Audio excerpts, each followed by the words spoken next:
शंकराचार्य के अलावा और कौन कौन लोगों ने बौद्ध मंदिरों को तोड़वाया, हिंदू धर्म में परिवर्तित कराया, उन राजाओं का भी हवाला है और शंकराचार्य के उन समर्थकों का भी हवाला है, जिसका विस्तार से अध्ययन किया जा सकता है कि किस तरीके से बद्रीनाथ बौद्ध मठ और केदारनाथ बौद्ध मठ को बद्रीनाथ हिंदू तीर्थ स्थल और केदारनाथ तीर्थ स्थल बनाया गया है।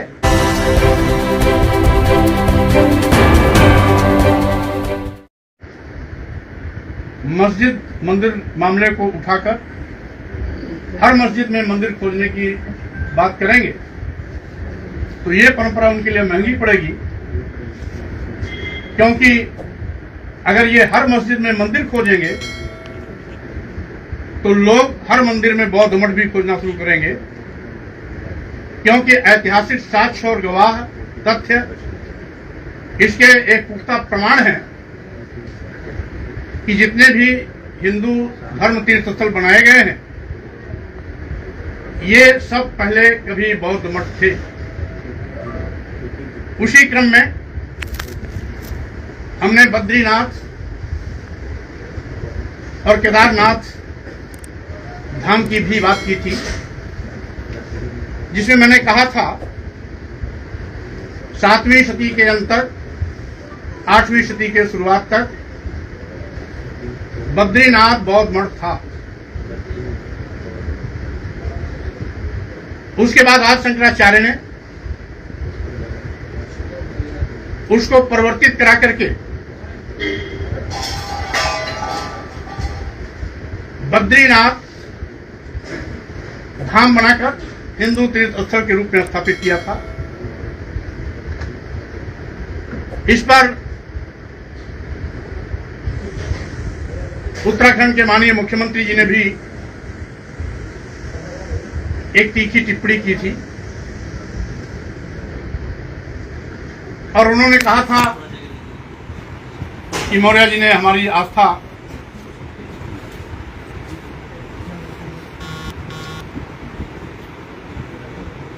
को कहीं ना कहीं अपने इस बयान से प्रभावित किया है।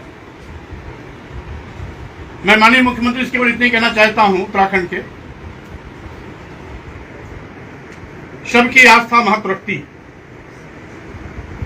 आपकी आस्था अगर आस्था है तो अन्य धर्मावलंबियों और पंथ के लोगों की भी आस्था आस्था है। अगर आपको अपनी आस्था का चिंता है तो दूसरों की भी आस्था की चिंता करनी चाहिए।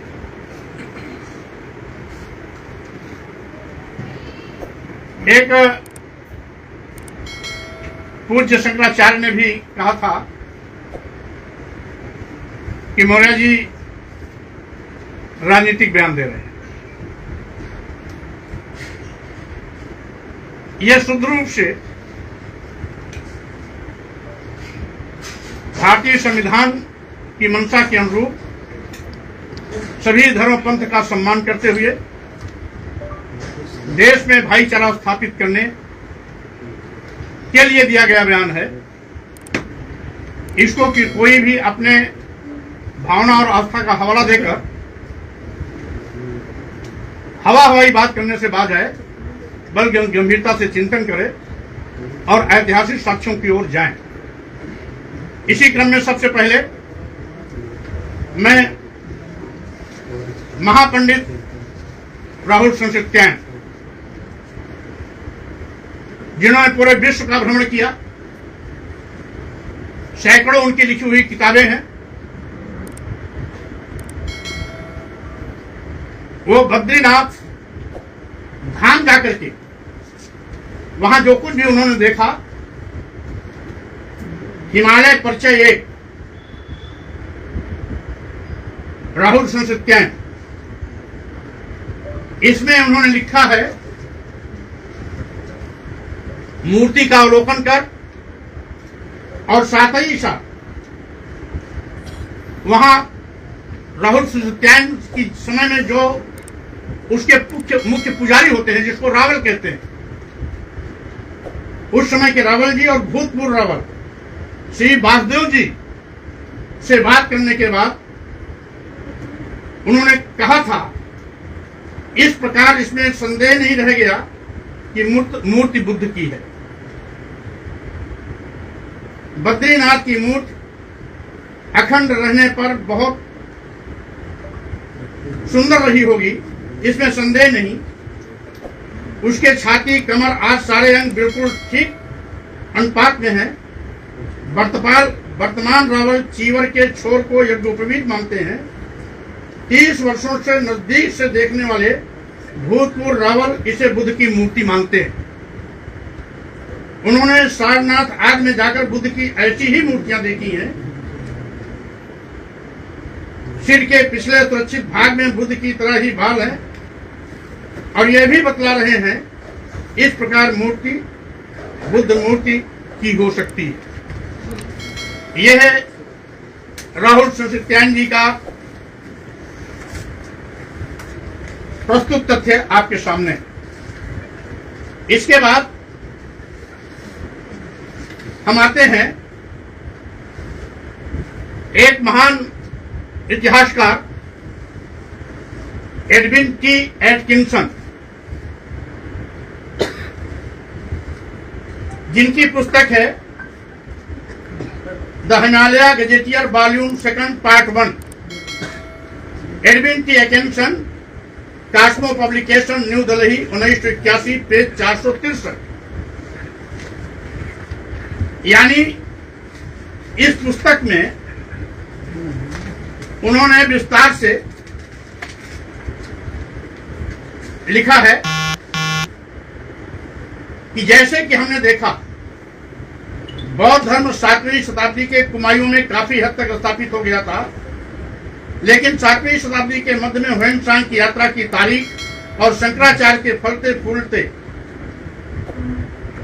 अवधि के बीच ऐसे परिवर्तन हुए कि उनके समय के बाद शायद ही कुमायूं हिमालय में एक भी बौद्ध मंदिर बचा हो। इस बिंदु पर स्थानीय परंपरा अलग है और यह इस प्रकार है कि यह शंकराचार्य द्वारा स्थापित संस्थाएं आज तक जीवित हैं, तो बौद्ध धर्म या तो उसके समय से पहले या उसके प्रभाव के कारण समाप्त हो गया। यह इनका विस्तार से अगर पुस्तक पढ़ेंगे तो इन्होंने विस्तार से बद्रीनाथ धाम और केदारनाथ धाम के विषय में लिखा है कि किस तरीके से बद्रीनाथ बौद्ध मठ और केदारनाथ बौद्ध मठ को बद्रीनाथ हिंदू तीर्थ स्थल और केदारनाथ तीर्थ स्थल बनाया गया है। और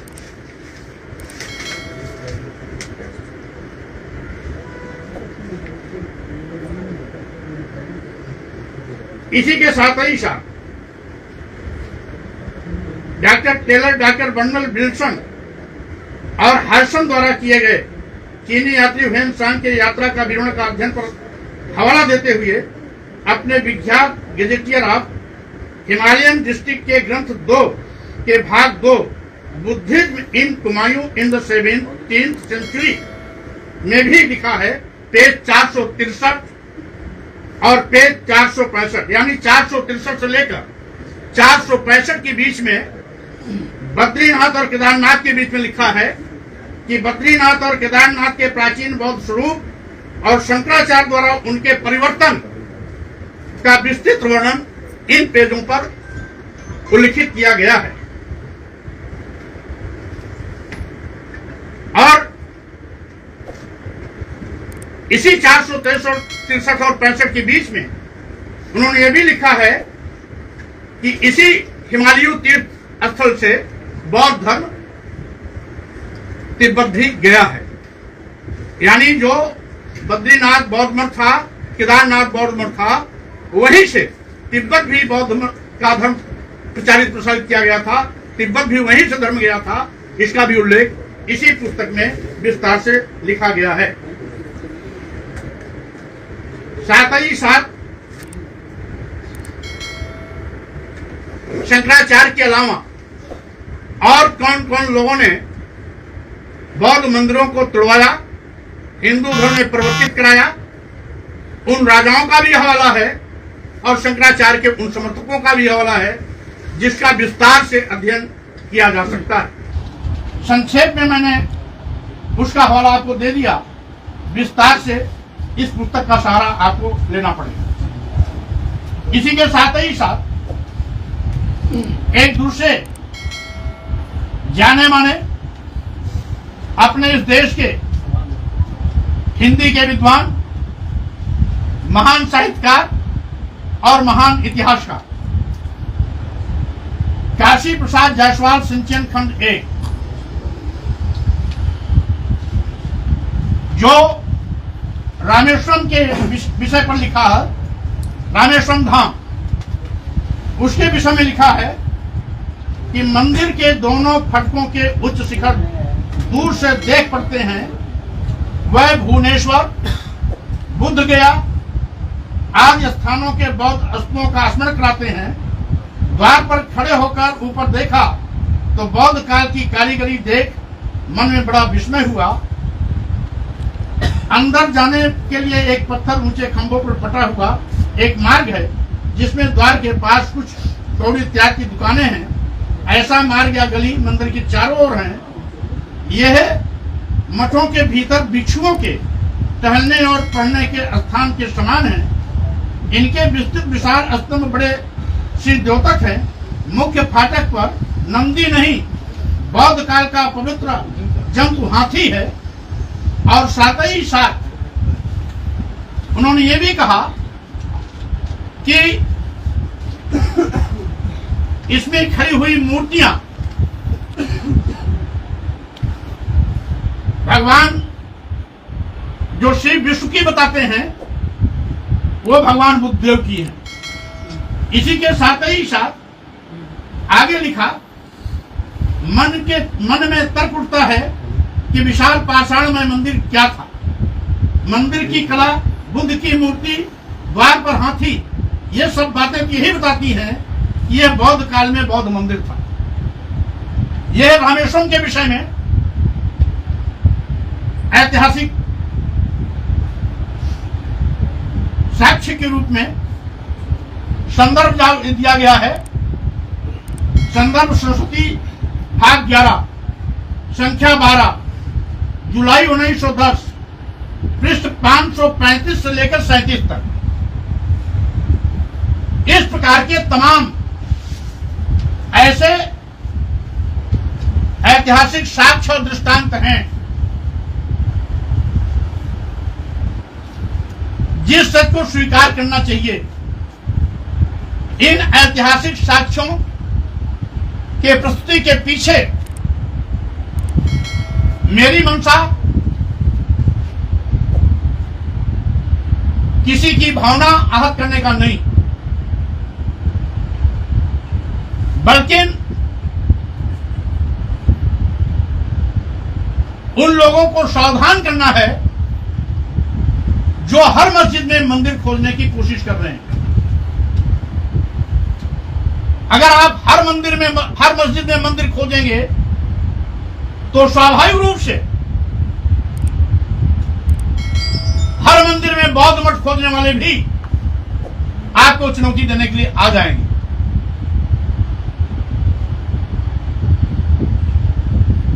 मस्जिद में मंदिर खोजने वाले लोगों के पास कोई ऐतिहासिक साक्ष्य तो नहीं है, लेकिन मंदिर में बौद्ध मठ खोजने वालों के लिए एक नहीं सैकड़ों ऐतिहासिक साक्ष्य हैं, देशी विद्वानों के भी विदेशी विद्वानों के भी।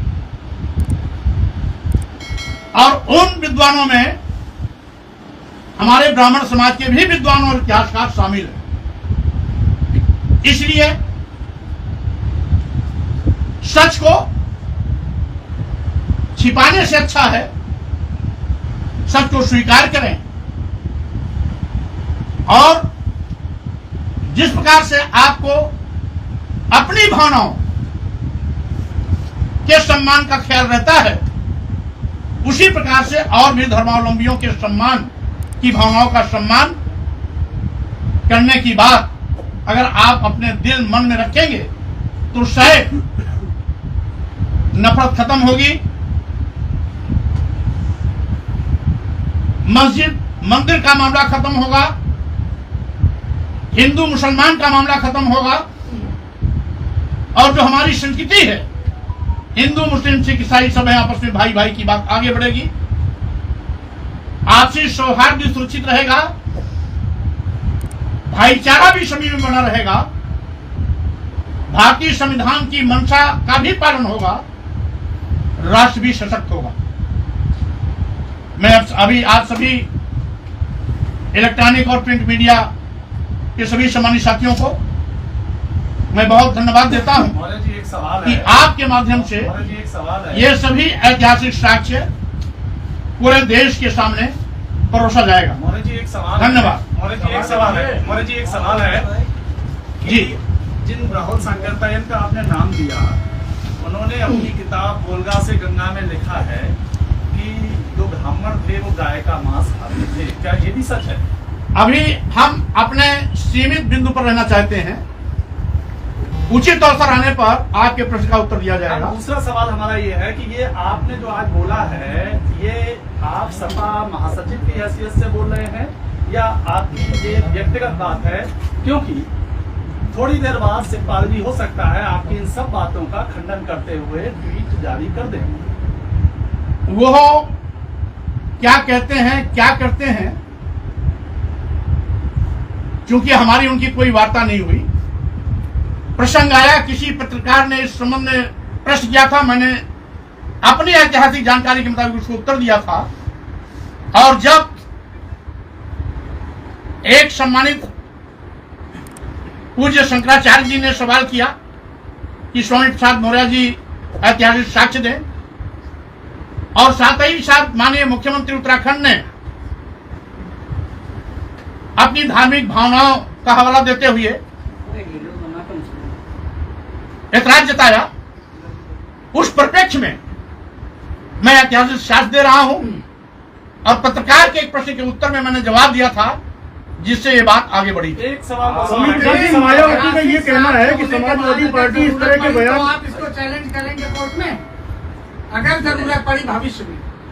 पहली बात तो मैं विवाद को रोकने का पक्षधर हूं, मैं विवाद को बढ़ावा नहीं देना चाहता। लेकिन ये जो कागज दिखा रहा है, इसीलिए 15 अगस्त 1947 के दिन 15 अगस्त 1947 के दिन जिन भी धार्मिक स्थलों की जो स्थिति रही है, उसको हम सबको सामूहिक रूप से यथावत स्वीकार करना चाहिए, जिससे कि इस प्रकार के भाईचारा,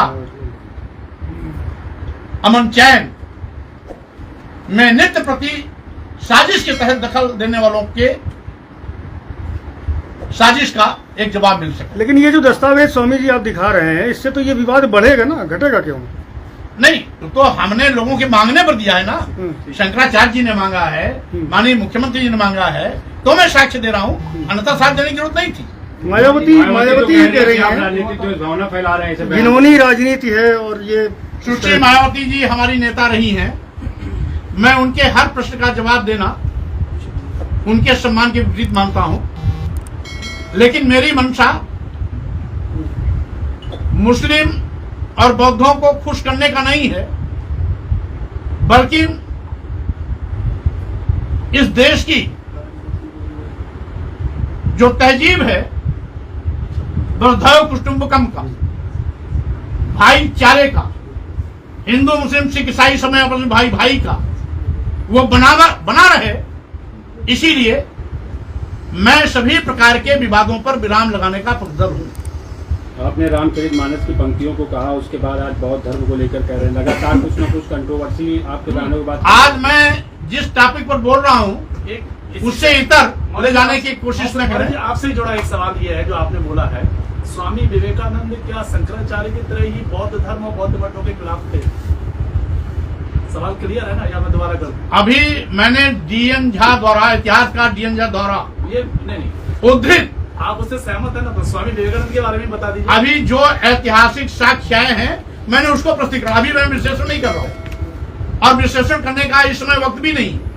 अभी तो साक्ष्य मांगे गए हैं, मैं साक्ष्य दे रहा हूं। धन्यवाद।